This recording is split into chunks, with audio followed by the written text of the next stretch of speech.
Bismillahirrahmanirrahim. Sickle cells disease, protein affected, beta globulin gene.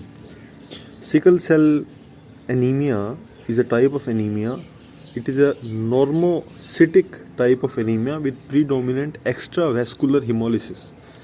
इसका क्या मतलब है कि जो सेल्स हैं रेड ब्लड सेल्स उनकी टोटल क्वांटिटी सेम रहती है और उनकी जो size of the cell है red blood cell that would also be normal, but the gene defect which changes the structure of the globin chain, beta chains of hemoglobin.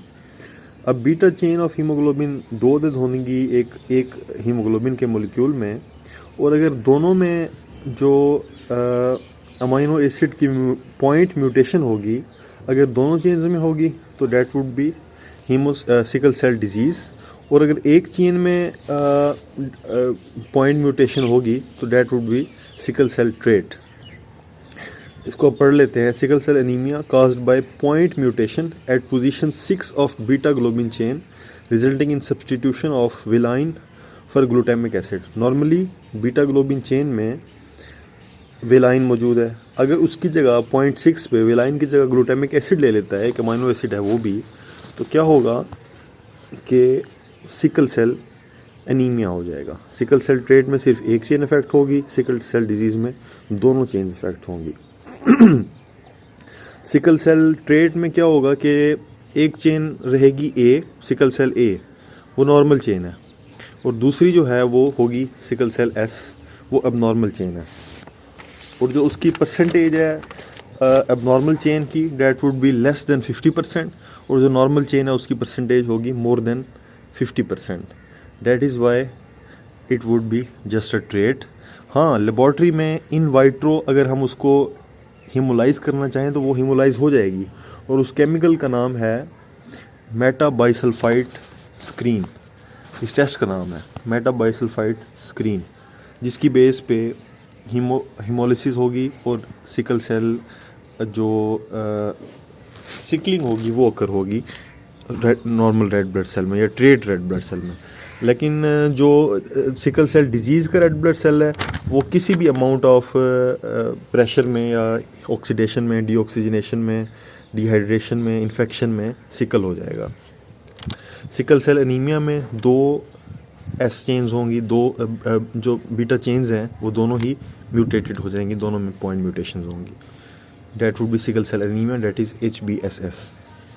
अब इसमें एक presentation है, क्रोनिक लेग अल्सर्स लिखा हुआ है जी. जो extremities हैं वहाँ पे ब्लड वेसल्स बतदरीज नैरो होती जाती हैं, अल्टीमेटली जाके फिंगर्स, हैंड्स, टोज़, इनकी ब्लड वेसल्स सबसे बारीक होंगी, कैपिलरीज भी होंगी इधर. तो जैसे ही blood cells narrow diameter vessels में से गुजरेंगी तो उनमें डीऑक्सीजनेशन, डिहाइड्रेशन की वजह से सिकलिंग पैदा हो जाएगी, और सिकल सेल डिजीज़ के अंदर इसको जिसकी बेस पे जो है लेग में अल्सर्स बन सकते हैं. अच्छा, एक और चीज़ लिखी हुई है ऑटोस्प्लिनेक्टमी होवल जोली बॉडीज़. इसका कंसेप्ट थोड़ा सा समझना ज़रूरी है कि सिकल सेल डिजीज़ में जो स्प्लीन है, स्प्लीन का फंक्शन है ब्लड में से, ब्लड सेल्स में से एबनॉर्मल जो पैथोजेंस हैं या उसकी कोई भी एबनॉर्मेलिटी है नॉर्मल से हट के, फिजियोलॉजिक से हट के, उसको रिमूव करना है, उसको बाइट करना है, उसको सिक्वेस्टर करना है. लेकिन उसमें भी कैपिलरीज मौजूद हैं, साइनोसाइड्स मौजूद हैं, बहुत नैरो लेवल की वेसल्स मौजूद हैं. अगर सिकल सेल एनीमिया में ये होगा कि जो वेजो ओक्लूजन होगी स्प्लीन के अंदर वो उसको ग्रेजुअली और स्लोली स्प्लीन को डैमेज कर देगी, जिसकी वजह से इसको हम ऑटोस्प्लिनेक्टमी कहेंगे कि ऑटोमेटिकली ये और ह्यूमन बॉडी ने अपने आप पर ही जुल्म कर दिया कि स्प्लीन को डाई हो गई. होवल जोली बॉडीज़ ये हैं कि नॉर्मली जो रेड ब्लड सेल्स में अगर कोई हीमोग्लोबिन का प्रेसिपिटेट बनता है तो वो fragments of nuclear material in RBCs. होवल जोली बॉडीज़ को कैसे डिस्क्राइब करेंगे? It would B fragments of nuclear material in RBCs. RBCs के अंदर न्यूक्लियस के फ्रेगमेंट्स जो रह जाएं, नॉर्मली तो स्प्लीन उनको ऑटोफेजी के अमल से डिस्ट्रॉय कर देगी, लेकिन जब स्प्लीनेक्टमी हो गई है, ऑटोस्प्लीनेक्टमी, सिकल सेल डिजीज़ की वजह से, तो होवल जोली बॉडीज़ ब्लड स्मीयर पे परसिस्ट करेंगे और नज़र आएंगे। अब जब स्प्लीन डैमेज हो गई है तो इन्फेक्शंस के रिस्क बढ़ जाएंगे, Streptococcus pneumoniae and Haemophilus influenzae, most common cause of death in children. Affected children should be vaccinated by 5 years of age. और इसी तरह साल्मोनेला पैराटाइफाई की वजह से जो है ओस्टियोमाइलाइटिस का रिस्क भी बढ़ जाएगा। कुछ क्राइसिस हैं जो सिकल सेल एनीमिया में पैदा होंगे, जिनमें नंबर 1 थ्रोम्बोटिक क्राइसिस, यानी कि थ्रोम्बोसिस की वजह से, वेजो ओक्लूजन की वजह से। सबसे पहले चिल्ड्रन में एक क्राइसिस पैदा होता है जिसको कहते हैं हैंड फुट डिजीज़ या हैंड फुट सिंड्रोम, जिसको डैक्टिलाइटिस भी कहते हैं, swollen hands and feet due to vaso occlusive infarcts in bones, common presenting sign in infants. दूसरे नंबर पे जो लेस वेस्कुलर रीजन है, फॉर एग्जांपल हिप जॉइंट है, उसकी एवेस्कुलर नेक्रोसिस हो सकती है। इसी तरह लंग्स, स्प्लीन, ब्रेन और लेग्स अफेक्टेड हो सकती हैं।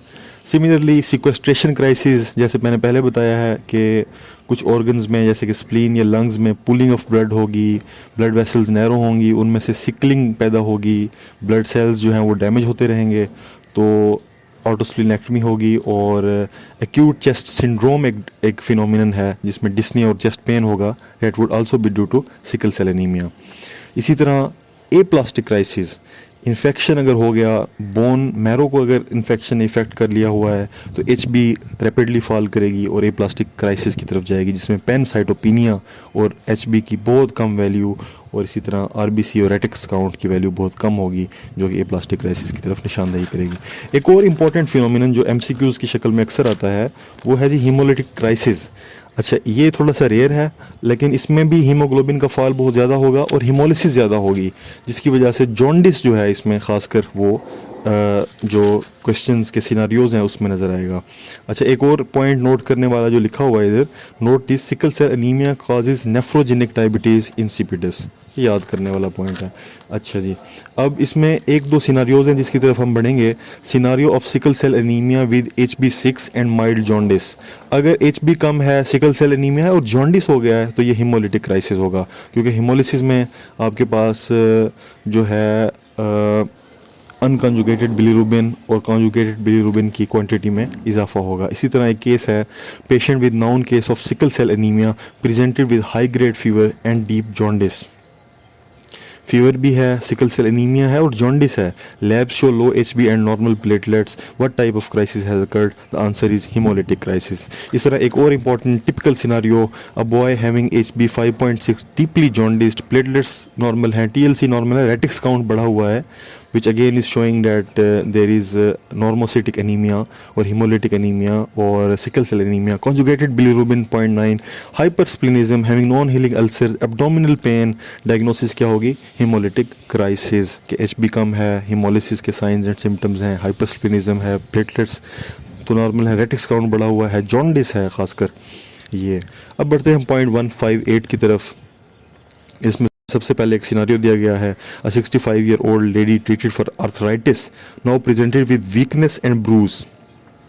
एक लेडी है, उसने आर्थराइटिस की ट्रीटमेंट ली है जिसमें anti inflammatory drugs, non steroidal NSAIDs दिए गए होंगे, और जिसकी वजह से वो अब वीकनेस, कमज़ोरी और ब्रूज के साथ प्रेजेंट करिए। ब्रूज इसलिए होगा कि उसका प्लेटलेट्स की क्वांटिटी कम हो गई है। Examination reveals pancytopenia.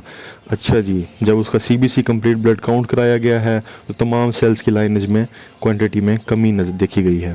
इसी तरह रेटिक्स काउंट उसका बहुत कम है, 0.1%, जो कि corrected reticulocyte count must be greater than 3%। And hypocellular bone marrow with normal cell morphology. Cell morphology normal है, लेकिन बोन मैरो की जब बायोप्सी की गई है तो उसमें जो सेल्स की क्वांटिटी है वो बहुत कम है। Diagnosis aplastic anaemia. A mean without, plastic mean synthesis, anaemia means decrease in HB.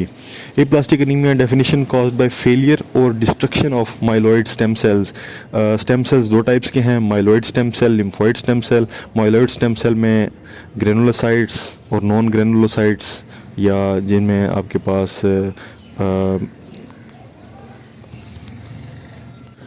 Myeloid stem cell में आपके पास इरेथ्रोब्लास्ट, माइलोब्लास्ट, मोनोब्लास्ट और मेगाकैरियोब्लास्ट शामिल हैं। अगर इनकी सिंथेसिस में डिस्ट्रक्शन हो गई है, सिंथेसिस नहीं हो पा रही, तो ये एप्लास्टिक एनीमिया की तरफ जाएगा, खासकर जिसमें इरेथ्रोब्लास्ट की सिंथेसिस इफेक्ट हो सकती है। इसमें बोन मैरो पे क्या नज़र आएगा, normal cell morphology but hypocellular bone marrow, retics count इसमें कम होगा, ये सबसे इंपॉर्टेंट फीचर है। इरेथ्रोपोइटिन बढ़ जाएगा क्योंकि बोन मैरो नॉर्मली जो है वो रेटिक्स काउंट नहीं बना रही, तो इरेथ्रोपोइटिन उसको बढ़ाने में हेल्प करेगा, जिसकी वजह से उसकी क्वांटिटी बढ़ जाएगी। ये प्लास्टिक एनीमिया है, सबसे ज़्यादा इसी के बारे में पूछा जाएगा आपके पास जो माइलॉइड स्टेम सेल के डिफेक्ट्स हैं। इसके अलावा माइलोप्रोलिफरेटिव डिसऑर्डर्स हैं। माइलोप्रोलिफरेटिव डिसऑर्डर्स की डेफिनेशन में it is a neoplastic proliferation of mature cells of myeloid lineage, disease of late adulthood. Myeloid lineage में जैसे कि हमने पहले देखा है कि it is a proliferation of erythroblast, myeloblast, monoblast और मेगाकैरियोब्लास्ट। अब अगर इंडिविजुअली इनको देखें तो इरेथ्रोब्लास्ट की क्वांटिटी में, स्पेशली आरबीसीज़ की क्वांटिटी में अगर इजाफा हो जाए तो that would be called polycythaemia vera और पोलीसाइथीमिया रुब्रा वेरा। इसी तरह माइलोब्लास्ट, न्यूट्रोफिल्स, बेजोफिल्स, एओसिनोफिल्स में अगर इजाफा हो जाए और करेक्टरिस्टिकली ग्रेनुलोसाइट्स में जिनमें बेजोफिल्स शामिल हैं, तो ये क्रोनिक माइलॉइड ल्यूकीमिया कहलाएगा और that is a type of myeloproliferative disorder. इसी तरह प्लेटलेट्स और मेगाकैरियोसाइट्स की क्वांटिटी में इजाफा हो तो that would be essential thrombocythaemia and myelofibrosis. This leads to, इसमें क्लिनिकल फीचर्स में है कि this leads to high number of cells in the blood, bone marrow और दूसरी इन्वेस्टिगेशंस में थोड़े से इंपॉर्टेंट पॉइंट्स हैं जो कि आपके पास एमसीक्यूज़ की सूरत में आ सकते हैं। Hyper cellular in polycythaemia rubra vera and dry tap या टीयर ड्रॉप।